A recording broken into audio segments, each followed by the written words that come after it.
Well, it turns out eggs aren't just expensive, they can also make you manly. Okay, and what would happen if Michael Scott coached an NFL team? John has those stories and more in Weird World of Sports. Weird. You know, guys, you know when you start a new job and you have to go around and you meet all your coworkers? For me, it's always incredibly awkward. I just feel like, oh, hi, I forget your name. Yeah. But at least you get to do it in private. Yeah. The Arizona Cardinals' new head coach, Jonathan Gannon, had to do it with a camera crew following him around. The Cardinals media team followed Gannon as he met all of his new players. For the most part, it was what you would expect, Gannon trying to make a good impression, the players trying to do the same for their new boss. But it was his meeting with wide receiver Rondale Moore that caught the attention of Twitter. Take a look at this. Hey! What's up, man? How you doing? Good. Good. Shots. Explosives. You can run. So the Twitter account Ravens Realist tweeted to the video comment with the comment, "The Cardinals really just hired Michael Scott as their head coach." He was talking about shot plays, like, you know, throwing the ball down the field, and Rondale Moore is fast and stuff, but it was just weird. Other Twitter users were quick to point out about the Michael Scott thing, and whose branch constantly had the best sales numbers of any Dunder Mifflin branch? Michael Scott. Yeah. Wow. Another person said that it sounds like a McConaughey character. When you think about it. Could you see him? Pew, pew, pew, shot. Anyway, another said it looked like a scene from Impractical Jokers. With the, Murr, your punishment is you have to coach the Arizona Cardinals. Murr.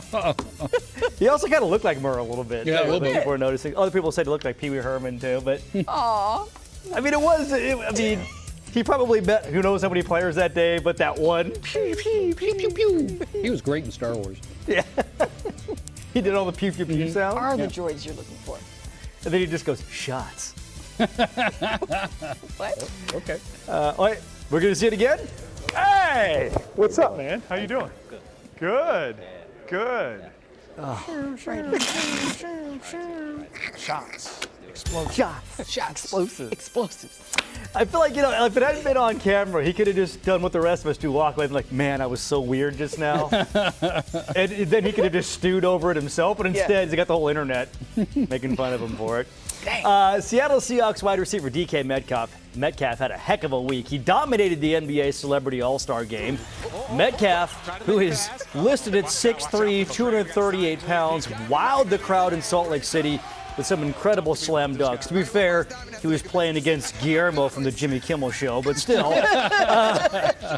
There was also this viral video that is impressive, to say the least. Now there's a lot of debate about whether this is real or fake. Whoa. For real? Listen, ever since Jimmy Kimmel pranked us with that twerking girl who set her dorm room on fire, I'm skeptical about everything. I'm pretty certain the video is fake, but apparently the NFL isn't so sure, because Metcalf posted this screen cap purportedly showing a text from the NFL letting him know he had been selected for a drug test. They're wrong for that. They're like, look, we're not certain if this is fake or not, but we're going to find out. Wow. I get one of those for Marbosses like once a week. Yeah. Well, But that's just the maintenance. different reasons, Because they want to make sure your levels are high enough. Speaking of drug tests, guys, British boxer Conor Benn has been reinstated after failing 2 drug tests. Uh-oh. Ben was supposed to fight Chris Eubank Jr. back in October in what was a highly anticipated bout with a lot of money surrounding it. But that got canceled after he tested positive for clomiphene. Ben told the World Boxing Council, "Don't worry, guys, no big deal. It's because I eat a lot of eggs, that's all." Oh. He said he eats nearly 3 dozen eggs a week, and that's why he tested positive for a fertility drug popular with bodybuilders, because it boosts testosterone and helps you build muscle. That doesn't track. Well, the WBC said, all righty then. You're clear to go. Carry on. Yeah, can't argue with eggs. Not that it has anything to do with a lot of money being risked on this fight here. Wow. Some people have pointed out, though, that Ben gave an interview to GQ last year where he talked about his diet in great detail. He talked about how he tried being a vegetarian, but that didn't work, and now he's a pescatarian, and he needs to eat a certain amount of calories but can't gain weight.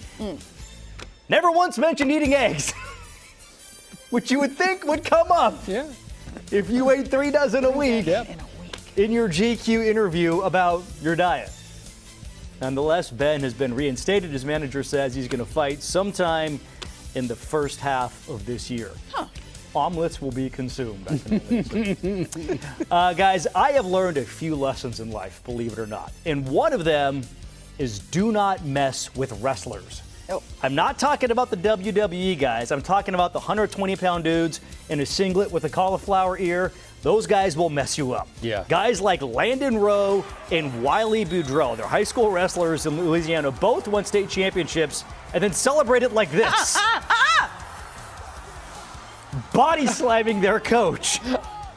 Now, Rowe wrestles in the 120-pound class. Boudreaux is 138 pounds. They easily toss their coach, who presumably is also a former wrestler. Now think about this. Imagine what they would do to you in a few years when they're old enough to go to a bar and you're feeling froggy after a couple of light Right. beers. Yeah. They don't even have grown man strength yet. Wow. What in the world? I'm telling you, former wrestlers, high school, especially college, give them a wide berth. Yeah. Wow. They are the toughest dudes on the planet. They look like they're the size of a 6th grader, and they will destroy you. All right, guys, that is the latest in sports news. It's not really sports. That made me clutch my pearl. I know. And then the coach got up and was like, yeah, let's go. He gets home tonight. That kid was 120-pound weight class. He just threw him. Yeah. All about leverage, people. Yeah, It's all about leverage.